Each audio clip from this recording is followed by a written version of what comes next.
ngon thì chúng cúp thì mua tỏi in hoi xe cút hoi ở làng xin cái nái chiều chân phồng cỏ con tôi dùng tại phụng phải nái miền mua tỏi bò lồng trời chả chết muang làng xin miền mua bố lồng trời chúng bè ngon nha ôi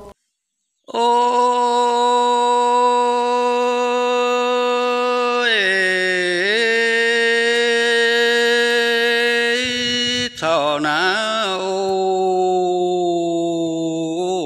tao à ê tu na thiên ơi tê rồi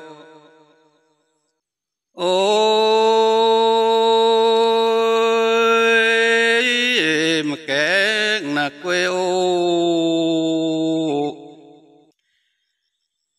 ê khuyên ôi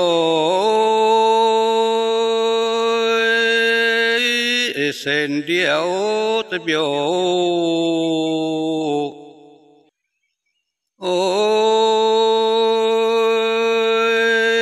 ôi biểu na tôi miền ôi à ê na sen nó ê pha ôi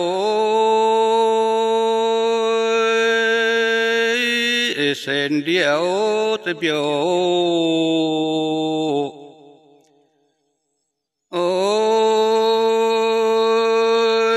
ôi biểu à tôi miền ôi à ê na se no ôi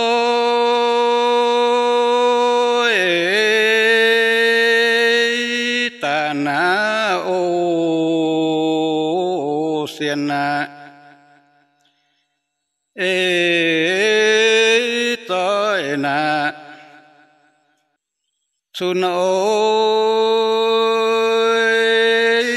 tê tôi ôi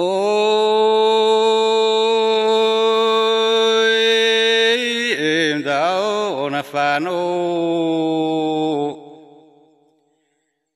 ê tiền ôi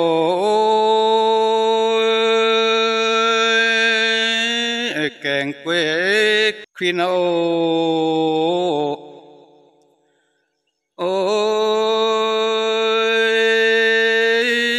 tài phiếm lấy ôi ê na hoàng ô ê pha ôi kèn quê ô biểu ôi biểu na phiếm lấy ôi ê na hoàng ô